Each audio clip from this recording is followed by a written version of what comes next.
రాష్ట్రంలో ఇబ్బందులు సృష్టించేందుకు కులాలు, మతాల మధ్య కొందరు చిచ్చు పెడుతున్నారని రాష్ట్ర ముఖ్యమంత్రి నారా చంద్రబాబు నాయుడు అసహనం వ్యక్తం చేశారు. ధవళేశ్వరం కాటన్ బ్యారేజ్ ద్వారా 10 లక్షల ఎకరాలకు సాగునీరు అందుతోందని ముఖ్యమంత్రి చంద్రబాబు నాయుడు అన్నారు. ఈ రోజు సోమవారం ధవళేశ్వరం బ్యారేజ్ కొత్త గేట్ల నిర్మాణ పనులను సీఎం ప్రారంభించారు. అనంతరం ఆయన మాట్లాడుతూ బ్యారేజీని గొడ్డలి పార్టీ నిర్లక్ష్యం చేస్తుందని విమర్శించారు.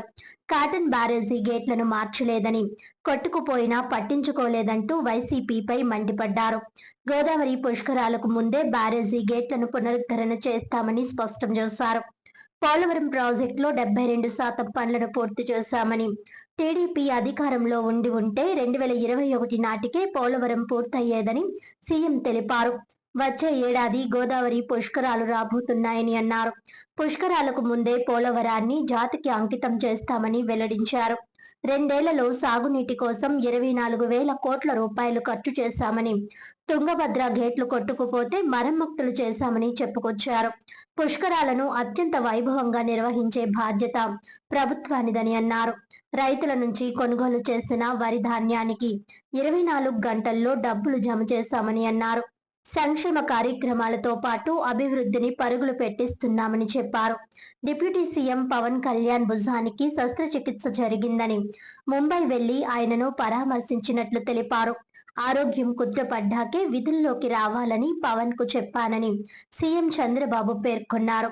ధవళేశ్వరం బ్యారేజీ ఆధునీకరణ రాష్ట్ర వ్యవసాయ అభివృద్ధికి, గోదావరి డెల్టా సాగునీటి భద్రతకు అత్యంత కీలకమైన ప్రాజెక్టుగా ముఖ్యమంత్రి పేర్కొన్నారు. 2014-19 మధ్య టీడీపీ ప్రభుత్వం ధవళేశ్వరం బ్యారేజీకి 58 కొత్త గేట్లను ఏర్పాటు చేయగా, ప్రస్తుతం కేంద్ర జల సంఘం సిఫార్సుల మేరకు మిగిలిన 117 గేట్లను దశల వారీగా కొత్త వాటితో భర్తీ చేసే కార్యక్రమానికి కూటమి ప్రభుత్వం శ్రీకారం చుట్టిందని తెలిపారు. బ్యారేజీ వద్ద నీటి ప్రవాహ పరిస్థితి పరిశీలించిన ముఖ్యమంత్రి ఇరిగేషన్ శాఖ అధికారులతో సమీక్ష నిర్వహించారు. గేట్ల బిగింపు పనులను వచ్చే ఏడాది జూన్ నాటికి పూర్తి చేయాలని ఆదేశించారు. గోదావరి పుష్కరాల నాటికి మొత్తం పనులు పూర్తయ్యేలా కార్యాచరణ రూపొందించామని అధికారులు ముఖ్యమంత్రికి వివరించారు.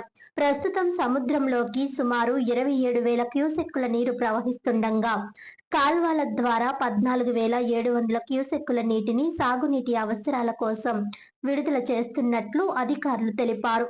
గోదావరి డెల్టాలోని కాల్వల చివరి ఆయకట్టు వరకు సాగునీరు సమర్థవంతంగా చేరేలా నిరంతర పర్యవేక్షణ చేపట్టాలని, ఈ విషయంలో ప్రజాప్రతినిధులు, అధికారులు సమన్వయంతో బాధ్యతాయుతంగా పనిచేయాలని ముఖ్యమంత్రి ఆదేశించారు. గోదావరి, కోనసీమ ప్రాంతాలు ప్రకృతి సంపదకు, వ్యవసాయ వైభవానికి ప్రతీకలని ముఖ్యమంత్రి పేర్కొన్నారు. ఈ ప్రాంతాల ప్రత్యేకతను పరిరక్షించడంతో పాటు పర్యాటక, వ్యవసాయ రంగాలను మరింత బలోపేతం చేయడానికి ప్రభుత్వం కట్టుబడి ఉందన్నారు.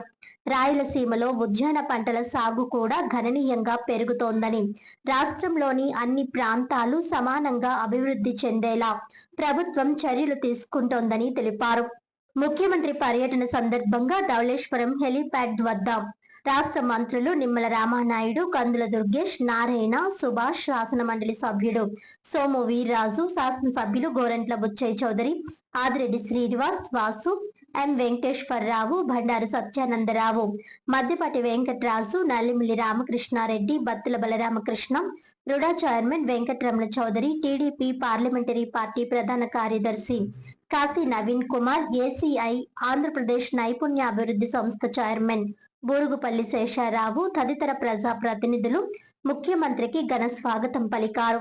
స్వాగతం పలికిన వారిలో తూర్పుగోదావరి జిల్లా collector Keerthi Chekuri, doctor BR Ambedkar Konaseema జిల్లా collector R Mahesh Kumar, Eluru range DIG GVG Ashok Kumar, Thoorpugodavari జిల్లా SP D Narasimhakishore, doctor BR Ambedkar Konaseema జిల్లా ఎస్పీ రాహుల్ మీనా, తూర్పుగోదావరి జిల్లా joint collector Y Megha Swaroop, Rajamahendravaram municipal commissioner Rahul Meena తదితర ఉన్నతాధికారులు పాల్గొన్నారు.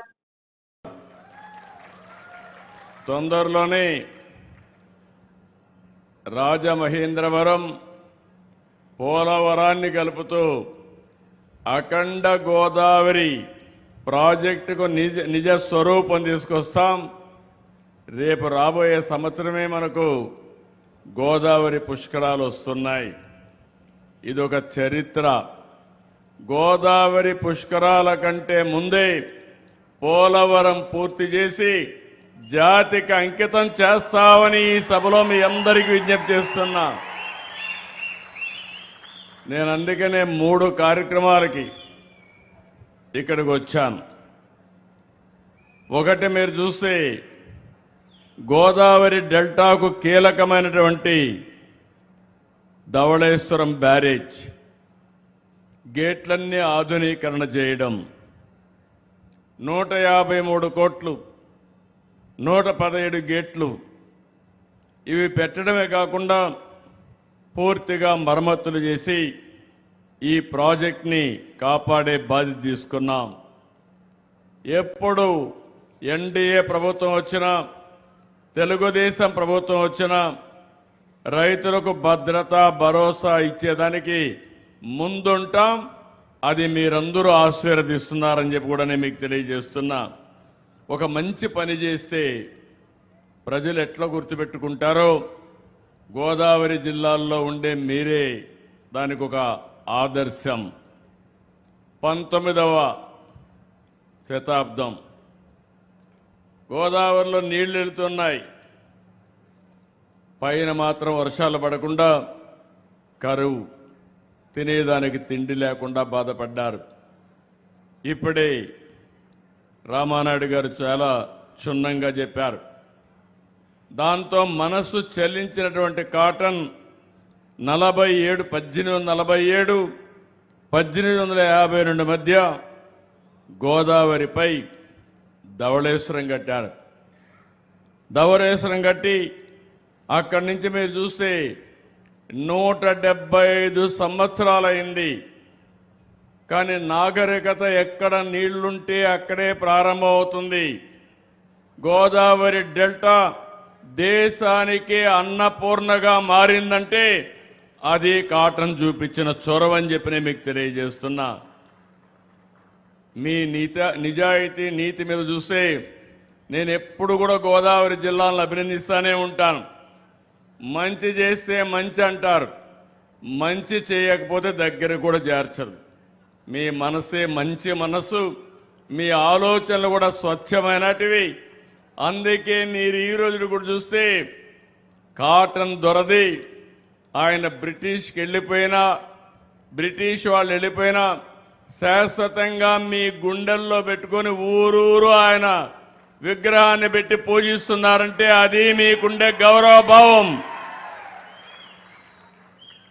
సర్వతోముఖంగా అభివృద్ధి చేస్తున్నటువంటి పెద్దలు శ్రీ నారా చంద్రబాబు నాయుడు గారికి మనందరి తరపున కూడా ప్రత్యేకమైనటువంటి ధన్యవాదాలు తెలియజేస్తూ, ఇవాళ మీకు ఈ నీటిపారుదల రంగం మీద కానీ, రాష్ట్ర అభివృద్ధి మీద కానీ, ముఖ్యంగా రైతాంగ సంక్షేమం మీద కానీ ఉన్నటువంటి శ్రద్ధ గత పాలకులు ఎవరికీ లేదు. ఇది స్పష్టంగా మనకు కనబడతా ఉంది. ఇవాళ మీరు ఏ గేట్లయితే ఈ గోదావరి నది మీద సరార్దర్ కాటన్ యొక్క ఆశయంతో ముందుకొచ్చాయో ఆ గేట్లు పాడైపోతే వాటిని తిరిగి బాగు చేయాలనేటువంటి కనీస ఆలోచన లేనటువంటి వైఎస్ఆర్ ప్రభుత్వాన్ని మనం చూసాం. అయితే ఆ రోజు కూడా తెలుగుదేశం పార్టీ హయాంలోనే 58 గేట్లకి ఆ రోజున రిపేర్లు చేసి కొత్తగా ఏర్పాటు చేశారు. అదేవిధంగా ఇప్పుడు మిగిలినటువంటి 117 గేట్లకి 150 కోట్ల రూపాయల నిధుల్ని వెచ్చించి వాటితోటి ఇవాళ కొత్తగా గేట్లు ఏర్పాటు చేయడం ద్వారా ఏదైతే ఈ ప్రాంతాన్ని సస్యశ్యామలం చేయాలనేటువంటి ఆలోచన మనందరం చేస్తున్నామో దాన్ని సాకారం చేస్తున్నటువంటి ఏకైక నాయకుడు శ్రీ నారా చంద్రబాబు నాయుడు గారు అనేటువంటి మాటని ఈ సందర్భంగా మనవి చేస్తూ, అటువంటి ఒక దార్శనికత ఉన్నటువంటి ముఖ్యమంత్రి కేవలం ఒక విషయమని కాదు, మా అదృష్టం వారితో కలిసి అనేక సందర్భాల్లో కేబినెట్ మీటింగులు కానీ ఇతర మీటింగుల్లో కొన్ని పాల్గొన్నప్పుడు మాకు అర్థమయ్యేటువంటి విషయం, ప్రతి సమస్యని క్షుణ్ణంగా పరిశీలించి అది రాయలసీమ, కోస్తాంధ్ర, ఉత్తరాంధ్ర ఏ ప్రాంతం అయినప్పటికీ కూడా అక్కడ ఉన్నటువంటి సమస్యల్ని ఆమూలాగ్రం కూడా పరిశీలించి వాటికి సరైనటువంటి పరిష్కారం చూపించగలిగేటువంటి దిశాలి శ్రీ నారా చంద్రబాబు నాయుడు గారు అనేటువంటి మాటను కూడా ఈ సందర్భంగా మనవి చేస్తూ, ఇవాళ ఈ రాష్ట్రానికి ఒక అద్భుతమైనటువంటి నాయకత్వం ఉంది. ఈ దేశంలోనే గ్రేట్ విజనరీగా పేరు పొందినటువంటి శ్రీ నారా చంద్రబాబు నాయుడు గారు ముఖ్యమంత్రిగా, అదేవిధంగా పేదవాడి కోసం పార్టీని ప్రారంభించినటువంటి ఉప ముఖ్యమంత్రి పవన్ కళ్యాణ్ గారి నాయకత్వం మరో పక్కన, వీరిద్దరికీ పైన దేశంలోనే కాదు ప్రపంచంలోనే ఉక్కు మనిషిగా పేరు పొందినటువంటి నరేంద్ర మోడీ గారి యొక్క సహకారం, ఈ మూడు పార్టీలు కలిసి ఈ రాష్ట్రాన్ని సస్యశ్యామలం చేస్తున్నటువంటి శుభ సందర్భంలో మన ప్రాంతానికి విచ్చేసి ఇక్కడ ఉన్నటువంటి గోదావరి డెల్టా ఆధునీకరణ విషయం కానివ్వండి, లేకపోతే ఇక్కడ ఉన్నటువంటి గేట్లని కొత్తవి ఏర్పాటు చేయడం కానివ్వండి, అన్నిటికంటే మించి అన్నదాత సుఖీభవ అనేటువంటి పేరుతోటి రైతాంగ సంక్షేమం కోసం కృషి చేయటం కానివ్వండి, రైతు ఆరుగాలం శ్రమించి పండించినటువంటి ధాన్యం చివరి గింజ వరకు కూడా కొనుగోలు చేసి దానికి ఇచ్చేటువంటి ధనాన్ని వారి బ్యాంకు ఖాతాల్లో 24 గంటల లోపులోనే వేసేసేటువంటి మహత్తర కార్యక్రమం కానివ్వండి. మన స్థానికమైనటువంటి శాసనసభ్యులు, ఉభయ గోదావరి జిల్లాల శాసనసభ్యులు చంద్రబాబు నాయుడు గారి దృష్టికి ఈ గోదావరి జిల్లా ప్రజలు ఎదుర్కొన్నటువంటి ఈ డెల్టా మోడరేషన్ మీద ఆయన దృష్టిలో పెడితే, మొన్న రాష్ట్ర చరిత్రలో మొదటిసారిగా 36 ప్రాజెక్టులు ప్రాధాన్యత చంద్రబాబు నాయుడు గారు తీసుకుని, ఆ 36 ప్రాజెక్టులు కూడా ఎప్పుడు ప్రారంభిస్తాం, ఎప్పుడు కంప్లీట్ చేస్తామంటూ దేశ చరిత్రలో ఒక ఇరిగేషన్ క్యాలెండర్ నే ముఖ్యమంత్రి చంద్రబాబు నాయుడు గారు రిలీజ్ చేస్తే, ఆ ఇరిగేషన్ క్యాలెండర్ 36 ప్రాజెక్టులో మన గోదావరి డెల్టా మోడరేషన్ కూడా ఒకటిగా చేర్చినటువంటి చంద్రబాబు నాయుడు గారికి ఈ యొక్క గోదావరి జిల్లా రైతు బిడ్డగా నేను కూడా ఆయనకి హృదయపూర్వకమైనటువంటి ధన్యవాదాలు కూడా మనందరి తరపున కూడా తెలియజేసుకుంటున్నానని చెప్పి మీ ద్వారా తెలియజేసుకుంటూ, మరి అదేవిధంగా మనందరం కూడా ధాన్యం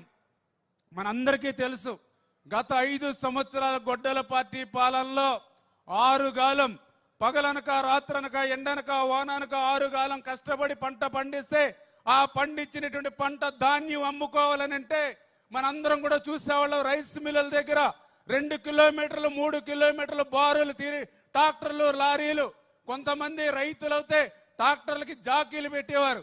జాకీలు పెట్టారేంటని అడిగితే, మేము ఈ ట్రాక్టర్ లోడ్ తీసుకొచ్చి 5 రోజులైంది, ట్రాక్టర్లు టైర్లు పోతాయని చెప్పి జాకీలు పెట్టుకుని పగలు రాత్రి అన్నం లేకుండా ఆ రైతులు డ్రైవర్లు ఆ రైస్ మిల్లుల దగ్గరే పడి గాపులు కాసినటువంటి పరిస్థితి గత 5 సంవత్సరాల గొడ్డల పార్టీలో మనం చూస్తాం. ఆ రోజు కూడా ప్రతిపక్ష నాయకుడిగా చంద్రబాబు నాయుడు గారు ఇటు రాజమండ్రి, కొవ్వూరు, నిడదవోలు, అమలాపురం, రామచంద్రాపురం 5 రోజులు ఇక్కడే కూర్చుని గవర్నమెంట్ ధాన్యం కొనుగోలు చేయకపోతే ఆయన తణుకులో 14-15 కిలోమీటర్లు సైతం మన్ను టెండర్లో పాదయాత్రలు సైతం చేసి ఆ రోజు మన కల్లాలలో ఉన్నటువంటి ధాన్యం కొంతమేర నా ప్రభుత్వం కొనుగోలు చేయగలిగింది అంటే ఆ రోజు ప్రతిపక్ష నాయకుడిగా చంద్రబాబు నాయుడు గారు చేసినటువంటి కృషి. కానీ ఈ రోజు మనం చూస్తూ ఉన్నాం, అటువంటి ఇబ్బందులు ఎక్కడా లేకుండా ఈ 2 సంవత్సరాల్లో మీకు నచ్చినటువంటి మిల్లుకు, మీకు నచ్చినటువంటి ఊరికి మనం ధాన్యం తోలుకుంటూ ఉన్నాం.